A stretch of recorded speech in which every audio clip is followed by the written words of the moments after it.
Anak yang seharusnya mendapatkan rasa aman dan bebas dari tindak kekerasan justru menjadi korban kebiadaban oknum aparat kepolisian. AKBP Fajar Widyadharma Lukman Sumaatmadja, mantan Kapolres Ngada, ditetapkan sebagai tersangka kasus kekerasan seksual. Ironisnya, dari 4 korban, 3 diantaranya masih di bawah umur.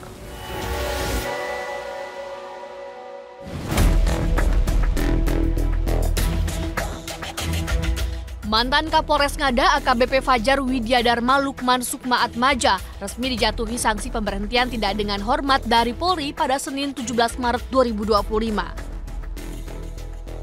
Sebelumnya Kamis 13 Maret 2025, Fajar ditetapkan sebagai tersangka karena terbukti atas sejumlah pelanggaran berat, termasuk kasus pencabulan hingga pelecehan seksual kepada sejumlah anak di bawah umur.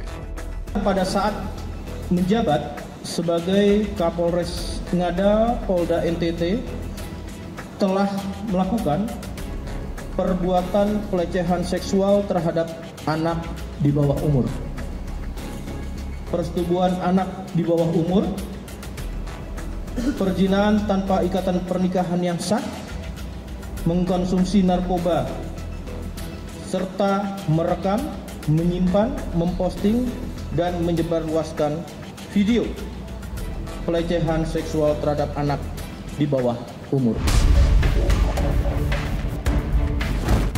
Kasus pencabulan anak di bawah umur oleh mantan Kapolres Ngada AKBP Fajar Widyadharma Lukman Sumaatmadja pertama kali mencuat saat ada informasi yang disampaikan Kepolisian Federal Australia pada Januari 2025 terkait munculnya video kekerasan seksual di situs porno Australia. Saat ditelusuri, video tersebut ternyata diunggah dari kota Kupang, Nusa Tenggara Timur. Laporan tersebut kemudian diteruskan ke Polda NTT pada 22 Januari 2025. Pada 23 Januari 2025, Polda NTT melakukan rangkaian penyelidikan lokasi kejadian, yakni Hotel Kristal Kupang. Hasil pemeriksaan ditemukan fotokopi SIM atas nama AKBP Fajar yang membuktikan bahwa tanggal 11 Juni 2024, mantan Kapolres Ngada menginap di hotel tersebut.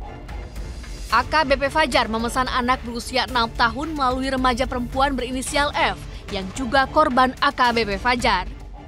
Ditemukan fakta bahwa FLS telah melakukan pelecehan seksual dengan anak di bawah umur sebanyak 3 orang dan 1 orang usia dewasa. Antara lain, saya akan menyebutkan anak 1, anak 2, dan anak 3. Ya. Anak 1 usia 6 tahun, anak 2 usia 13 tahun, anak 3 usia 16 tahun, dan anak, orang dewasa dengan inisial SHDR usia 20 tahun. Atas aksi bejatnya, tersangka dikenakan pasal berlapis dengan ancaman 15 dan 12 tahun penjara karena mencabuli anak di bawah umur.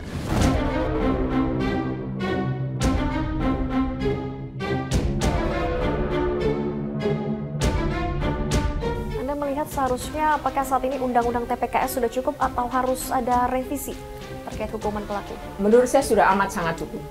Justru yang harus dilakukan adalah percepatan aturan turunan dari undang-undang tersebut. Karena di dalam undang-undang TPKS itu kan ada, dari 7 aturan turunan ini baru disahkan 4. Masih kurang 3 aturan lagi, karena ini adalah menjadi mata rantai terhadap implementasi undang-undang TPKS.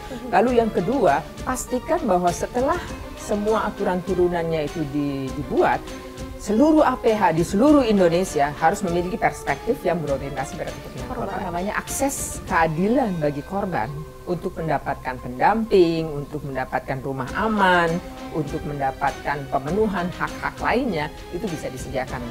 Baik, ini juga kekerasan seksual juga menyasar bahkan hingga anak-anak dan yang masih di bawah umur.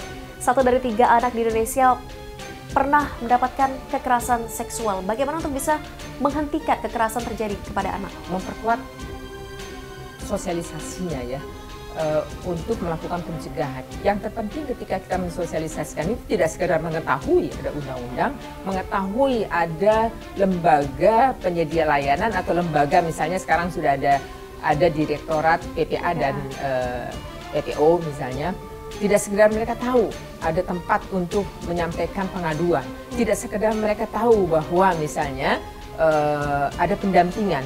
Tapi di mana akses itu didapatkan? Karena ini kan soal perspektif, soal paradigma. Tidak sekedar tahu ada ruang layanan, ada ruang pengaduan. Karena terjadinya itu kan di hampir semua ruang sebenarnya. Di dalam dunia pendidikan banyak sekali kasusnya. Belakangan di layanan kesehatan itu juga, dan itu yang terungkap sebenarnya itu bukan kasus yang pertama. Sebelumnya juga hampir di beberapa rumah sakit sudah pernah terjadi. Bahkan yang melapor ke Komnas Perempuan tidak hanya di Hasan Sadikin, termasuk juga di Semarang, di beberapa rumah sakit lain sudah melaporkan. Lalu kalau kita bicara soal transportasi publik misalnya, itu berapa banyak perempuan yang menjadi korban pelecehan seksual. Oleh karena itu dari Komnas Perempuan merekomendasikan ya kepada terutama para pemangku kepentingan, pemangku kebijakan, penghentian kekerasan seksual itu salah satunya kalau untuk mencegah ya, ada namanya kawasan bebas kekerasan termasuk kekerasan seksual. Itu yang sedang kami dorong gitu. Seluruh instansi dan layanan ini diharapkan akan diterapkan secepatnya begitu ya Bu Maria ya. Ya semoga dengan terungkapnya beberapa kasus kekerasan seksual yang viral belakangan ini, ini juga menjadi pembenahan serius bagi pemerintah terkait dengan fungsi regulasi dan pengawasan, dan juga keadilan bagi korban harus ditegakkan seadil-adilnya. Terima kasih banyak Komisioner Komnas Perempuan Maria Ulfa Ansor telah berbagi di Ainis Files. Sehat selalu.